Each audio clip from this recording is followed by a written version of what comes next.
Hi friends, welcome to விதைகள் study centre. So இன்னைக்கு நடந்த குரூப் 2 தேர்வு வந்து எளிமையானதா இருந்ததா, கடினமானதா இருந்தா, நடுநிலைமையானதா இருந்தது அப்படின்னு கேட்டிங்கன்னா, நடுநிலைமையாகத்தான் இருந்துச்சு. ஸோ ஒரு மாடரேட் பேப்பர் தான் இன்னைக்கு நம்ம எழுதின group 2 2A exam, preliminary exam இருந்தது. ஓகே. நம்ம தமிழ் ஸ்டூடெண்ட்டோட வேதனை, மனக்குமுறல்கள் அனைத்துமே வந்து டிஎன்பிஎஸ்சியோட போர்டில் எட்டி விட்டதுன்னு தான் சொல்ல முடியும். ஏன்னா தமிழும் இங்கிலீஷும் வந்து ரொம்ப மாடரேட்டா ஈக்குவலா இருந்துச்சு. தட் இஸ் தமிழ் எந்த அளவு வந்து டஃப்போ, அதே அளவு தான் இங்கிலீஷும் டஃப்பா இருந்தது. ஸோ 2மே ஒரு 80லிருந்து 85 கொஸ்டின்குள்ள நீங்க போட்டிருந்தீங்கன்னா, it is a good attempt அப்படின்னு நம்ம சொல்லக்கூடியதாக இருந்துச்சு. ஸோ அதனால இனி தமிழ் ஸ்டூடெண்ட்டுக்கு பிரச்சனை கிடையாது. தமிழ் கொஸ்டின் பார்க்கும்போதே உங்களுக்கு ஒவ்வொன்னும் நமக்கு தெரிஞ்சிருக்கும் இல்லையா? ஸோ ரொம்ப எளிமையாகத்தான் இருந்தது. மேத்ஸ் பத்தி பார்க்கும்போது, எப்பவும் போல டைம் கன்சியூமா இருந்துச்சு. ஓகேவா? ரொம்ப கால்குலேஷன் போடணும் அப்படிங்கிற கால்குலேஷன் ரொம்ப லென்த்தியா போச்சு. ஓகேங்களா? அந்த கொஸ்டின்ல இருக்க அந்த பேஜ் அடுத்த கொஸ்டினுக்குமே போற அளவுக்கு இருந்துச்சு. ஸோ லென்த்தி ப்ராசஸா இருந்தது அப்படின்னு சொல்லலாம். மேத்ஸ பொறுத்தவரையிலும். ஒண்ணு வந்து பார்த்தீங்கன்னா, லென்த்தா போச்சு. டைம் கன்சியூம் எடுத்துச்சு. டைம் நெறைய எடுத்துச்சு. லென்த் அதிகம். இன்னொன்னு பார்த்தீங்கன்னா, ஒரு 2 மாடல் நியூவா இருந்துச்சு. டைம் கன்சியூம்க்கு எக்ஸாம்பிள் சொல்லணும்னா, இந்த box question. Colour boxes 9 boxes இருந்ததுன்னு சொன்னாங்களா, அந்த கொஸ்டின் கை வச்சு அதுக்கு டைம் வேஸ்ட் பண்ணேன்னா, டைம் ரொம்பவுமே எடுத்திருக்கும். ஸோ, அதனால அந்த மாரி சம்ஸ் எல்லாம் ஓரளவு நீங்க பார்த்துக்கலாம். ஓகே. அந்த மாரி சம்ஸ் எல்லாம் விட்டுட்டு கடைசியில பார்த்திருந்திருக்கலாம். அதையே தொட்டு அத ட்ரை பண்ணவங்களுக்கு டெஃபினட்டா டைம் வந்து இழுத்திருக்கும். ஓகேங்களா? ஜிஎஸ் வந்து பார்த்தீங்கன்னா, ஜிஎஸ் மாடரேட் தான். கஷ்டம்னு சொல்ல முடியாது. ஏன்னா, எதுவுமே வந்து இந்த கூற்று காரணமாகட்டும், எதுவுமே ரொம்ப சுத்தி விடுற கொஸ்டின் மாதிரி கிடையாது. எஸ்டிஜி கோல்ஸ் எல்லாம் கேட்டிருந்தாங்க.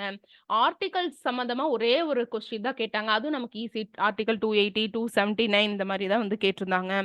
ஸோ டேட்டு, ஸ்கீம்ஸ் பத்தி அதிகமாவே வந்து கேட்கல.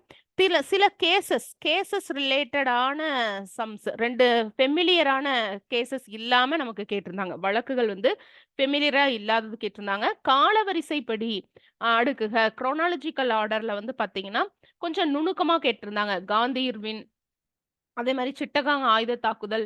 ஸோ இதெல்லாம் ஒரே வருஷத்துல வர மாதிரி வந்து போட்டிருந்தாங்க. ஸோ அந்த ஒரே ஒரு காலவரிசைப்படுத்துக மட்டும் தான் நமக்கு கடினமா இருந்துச்சு. ஸோ மத்தபடி வந்து பார்த்தீங்கன்னா, இந்த பேப்பர்ல நீங்க 150 போட்டா தாராளமா அடுத்தடுத்து படிக்க ஆரம்பிச்சலாம். 150க்கு கீழ போட்டவங்க கூட கிடைக்கலாம். 149, 148, 145 இதெல்லாமே வந்து according to the special categories. Special category இல்லைனாலும் கிடைக்கிறதுக்கு வாய்ப்பு இருக்கு. நம்ம எதுவுமே இப்ப நம்ம சொல்ல முடியாது. போஸ்டிங் இப்ப 645 சொச்சம் தான். மறுபடியும் ஆட் பண்ணுவாங்க. ஸோ, அதனால அது எது பத்தியுமே கவலைப்படாம, தாராளமா இன்னைக்கும் நாளைக்கும் ரெஸ்ட் எடுத்துட்டு, 2Aக்கான ரீசனிங் டெய்லியும் 3 ஹவர்ஸ், 2 ஹவர்ஸ் ரீசனிங் பார்த்துருங்க. அதுக்கப்புறம் மீதி இருக்கிற டைம் ஜிஎஸ்க்கு ஸ்பெண்ட் பண்ணுங்க. இப்போ ஒரே பேட்டில் தான். Tamil medium student, English medium student நம்ம 2 பேரும் ஒரே பேட்டில தான் இருக்கோம். ஸோ, அதனால எந்த பிரச்சனையும் கிடையாது. ரீசனிங்க்கு பார்த்தீங்கன்னா, கொஞ்சம் டைம் கன்சியூமா வந்து இருந்துச்சு இந்த பேப்பர்ல. அடுத்தது தொல்லியல் அகழாய்வு பத்தி அதிகமான கேள்விகள் வரவில்லை.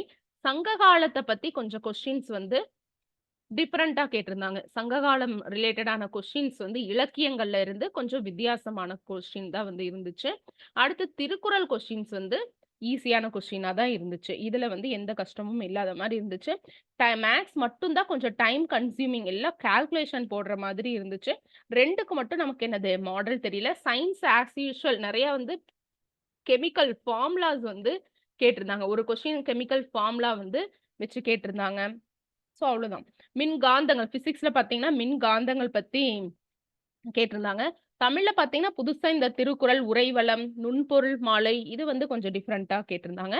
அப்புறம் நம்ம படிச்சது தான். அதாவது திராவிட மொழிகள் எது எது வந்து வட திராவிடம், தென் திராவிடம் இந்த மாரி நம்ம எதிர்பார்த்தது தான் வந்து கேட்டிருந்தாங்க. அதுக்கப்புறம் பொருள் கூறுக ரொம்ப ரொம்ப ஈஸியா தான் கேட்டிருந்தாங்க. அடவி அப்டின்னா அதோட பொருள் என்ன?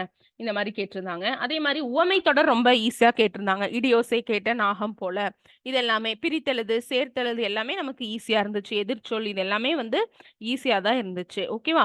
என்ன கஷ்டம் அப்டின்னா, இந்த தொழில்நுட்ப சொற்கள் கொஞ்சம் கஷ்டமா இருந்துச்சு. டெக்னிக்கல் வேர்ட்ஸ் கேட்கறாங்க இல்லையா? கலை சொற்கள். ஸோ இது நமக்கு கஷ்டமா இருந்துச்சு. ஒரே ஒரு ஓரெழுத்து ஒரு மொழி. இதெல்லாமே வந்து நம்ம ஆல்ரெடி படிச்சிருந்தோம் இல்லையா? கவர்ன்மென்ட் மெட்டீரியல் வந்து நம்ம படிச்சிருந்தோம்.